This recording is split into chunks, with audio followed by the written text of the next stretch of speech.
I did a DNA test for fun and found out my father had a secret daughter he'd been hiding for 23 years. I need to tell you something about my father before I tell you what he did. He was the kind of man people described as salt of the earth. Not in a cliché way, in the specific, observable way where strangers trusted him instinctively and children gravitated toward him at family gatherings and the guys at his auto shop would have taken a pay cut before they'd have taken a job somewhere else. He coached Little League for 16 years. He remembered every kid's name. He showed up to their high school graduations with cards and $20 bills even after they'd long stopped being on his team. He was the most genuinely decent man I have ever personally known. I am telling you this because what comes next is not the story of a bad man. It is the story of a good man who made one terrible decision and then spent 23 years protecting it, and how the day it finally came undone took everything with it, including the version of him I had built my entire sense of self around. My name is not important. What's important is that I'm 34 years old, I'm a nurse, and 6 months ago I found out that my father, who I believed had never once lied to me about anything that mattered, had been lying to me about the thing that mattered most. My brother Theo is 31. We grew up in a mid-sized Ohio town, nothing remarkable about it, the kind of place where everyone knows everyone and the biggest drama is usually who's running for school board. Our mother, Patricia, died when I was 9 and Theo was 6. Aneurysm, sudden, on a Wednesday afternoon while she was folding laundry. I don't have many memories of her that feel fully real, most of what I know about her comes from photographs and the things my father told us, which were always loving and always consistent and which I now understand to have been, in at least one significant way, carefully edited. Our father, Gary, raised us alone. He didn't date until we were both in high school, and even then nothing serious, nothing that disrupted the steady, reliable rhythm of our household. He was present in the way that really counts, not just physically there but actually paying attention, actually interested, actually showing up for the invisible things alongside the visible ones. I moved 40 minutes away for nursing school and never really moved back, but I came home every other weekend for most of my 20s and called every Tuesday without fail.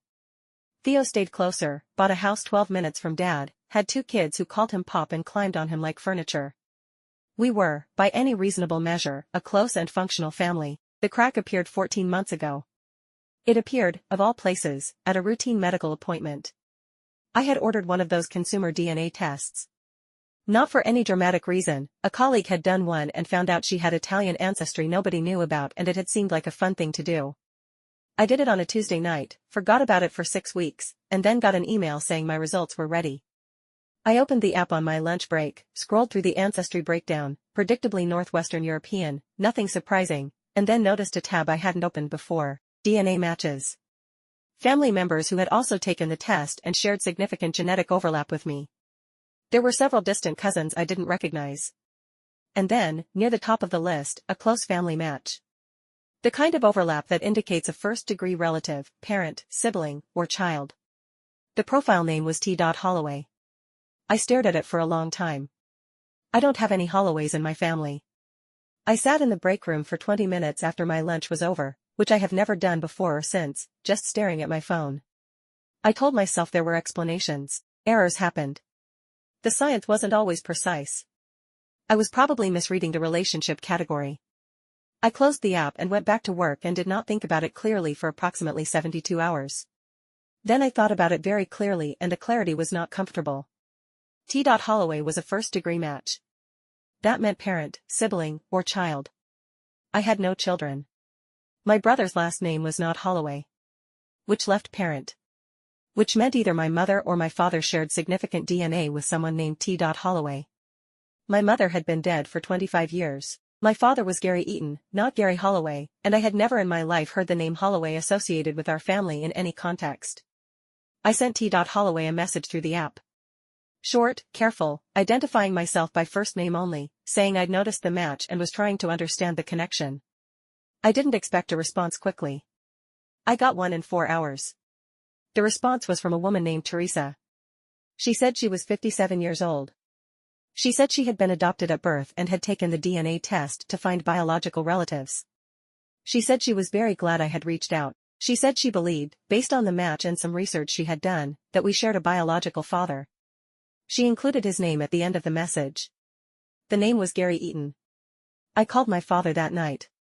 I want to be precise about this because I've replayed it many times. I called him at 7:15. He answered on the second ring the way he always does. We talked for a few minutes about nothing. How was work? How were the roads? Had I eaten? Then I told him I needed to ask him something directly and that I needed him to be honest with me. He said of course. I told him about the DNA test. I told him about Teresa Holloway. There was a silence that lasted long enough for me to understand, before he said a single word, that it was true. He said her name quietly. Not as a question. Just her name, like he was exhaling something he'd been holding for a very long time. What came out over the next 2 hours, in pieces, with long pauses, with my father crying in a way I had never once heard him cry in my entire life, was this: before he met my mother, he had been in a relationship with a woman named Carol Holloway. They were 22. It was serious, the kind of serious you are at 22 when you don't fully understand yet what serious will cost you. Carol got pregnant. They were not ready. They made a decision together, Carol's word, my father's word, both of them together, to place the baby for adoption. A girl. Teresa. My father had never told my mother. He had never told anyone. For 23 years he had carried it as the one thing he had decided, privately, that he did not need to confess because it was before her, because the decision had been mutual, because Teresa had a family and a life and he had told himself that reaching out would only disrupt something that had been settled. He said he had thought about her every year on her birthday. He said he had never stopped thinking about her. He said he was sorry in the way people say sorry when they know the word is not sufficient but it is the only word there is. I did not respond well. I want to be honest about that. I did not scream or say cruel things but I did go cold in a way that I think was its own kind of cruelty, the clipped, precise coldness of someone who is hurt and has decided to be controlled about it. I said I needed time. I hung up before he could respond. I sat in my apartment for the rest of the night and did not call Theo and did not call anyone and did not sleep. What I felt was not what I expected to feel. I had expected anger. What I actually felt was something closer to vertigo, the specific disorientation of a story you thought you knew completely suddenly having a chapter you didn't know existed. My father had always been, to me, a man without secrets. Not naively, I understood that everyone has interior life they don't share. But I had believed, in the particular way daughters believe things about their fathers, that there was nothing in him that would surprise me at a fundamental level. That belief turned out to be the thing that broke, more than anything else. Not the secret itself. The belief. I told Theo 2 weeks later. I drove to his house on a Saturday morning while his kids were at his wife's mother's place and I sat across from him at his kitchen table and told him everything. He went through several expressions in quick succession: confusion, disbelief, a kind of careful blankness, and then something that looked almost like relief, which confused me until he explained it. He said he'd always felt, without being able to name it, like there was something our father was carrying. Something that made him occasionally, in unguarded moments, look like a man who was waiting for something to catch up with him. He said he'd filed it under personality, under the weight of widowhood, under the general gravity of a man who'd raised 2 kids alone. He said finding out there was an actual thing made it feel less like a ghost and more like a fact. I didn't feel the same way. I felt like I was finding out the foundation of a house I'd lived in my whole life had a crack in it that had always been there. Theo wanted to meet Teresa immediately. I was not ready. That became its own friction between us, his eagerness, which felt to me like a betrayal of something I couldn't fully articulate, and my resistance, which felt to him like punishing someone for a situation she hadn't created. He wasn't wrong. I knew he wasn't wrong. I was doing it anyway. My father and I did not speak for 6 weeks. 6 weeks is the longest we have ever gone without talking in my entire adult life. He did not push. He sent one text at the end of the first week that said only, "I'm here when you're ready." I read it approximately 40 times. I did not respond for another 5 weeks. What broke the silence was not a grand realization or a therapy breakthrough, though I was having plenty of those. It was a Tuesday. My regular call day. I picked up my phone at 7 p.m. out of pure muscle memory, dialed, and he answered on the second ring the way he always does. Neither of us mentioned the 6 weeks. We talked about work, about Theo's kids, about the little league team he was still somehow coaching at 61. At the end of the call he said he loved me. I said I loved him too. We hung up. I cried for about 20 minutes and then I made dinner and watched television and went to bed. It wasn't resolution. It was just the resumption of something I wasn't willing to let stay broken.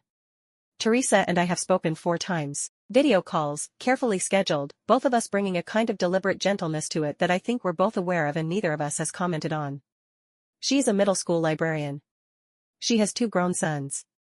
She is funny in a dry, understated way that stopped me cold the first time it happened because it is exactly the way my father is funny and she has never spent more than a few hours in the same room as him. She does not want anything complicated. She said that in our second call, clearly, without apology, that she had spent a long time being angry about being given up and had done the work of getting to the other side of it, and what she wanted now was simply to know where she came from. Not to disrupt. Not to claim. Just to know. I believe her. I also know that simple things have a way of becoming complicated when feelings are involved, and I am holding that knowledge carefully without letting it stop me from showing up to the calls. She met my father in person 2 months ago. Theo went with them. I did not. I watched a video Theo sent me of the three of them at a diner, sitting across from each other, and my father looked the way he looks when he's trying very hard not to cry in front of people. Teresa was laughing at something. She had his hands. I noticed that immediately. She had his exact hands. I don't know what we are yet. The four of us. I don't know what word covers it or whether a word exists. What I know is that my father is still the man who coached Little League for 16 years and remembered every kid's name. He is also a man who made a decision at 22 that he carried alone for 23 years because he didn't know how to put it down. Both of those things are the same man. I am still working on how to hold them together without one canceling out the other. My therapist says I'm making progress. I think she might be right. Last month Teresa sent me a book she thought I'd like. A novel, nothing significant, just something she'd enjoyed and thought I might too based on something I'd mentioned in passing. I read it in 3 days. It was good. I sent her a voice message saying so. She sent one back. We've been doing that since, small things, tentative things, the way you build something when you're not sure yet what you're building but you've decided to try anyway. My father called last Tuesday at 7 p.m., same as always. I picked up on the second ring. Some things, I've decided, you hold on to not because they're perfect but because they're yours. The rest you figure out as you go. I don't have a verdict to ask for. I just needed to put it somewhere outside of myself. If you've navigated something like this, a family secret, a parent who turned out to be more human than you were prepared for, I'd genuinely like to hear how you held it.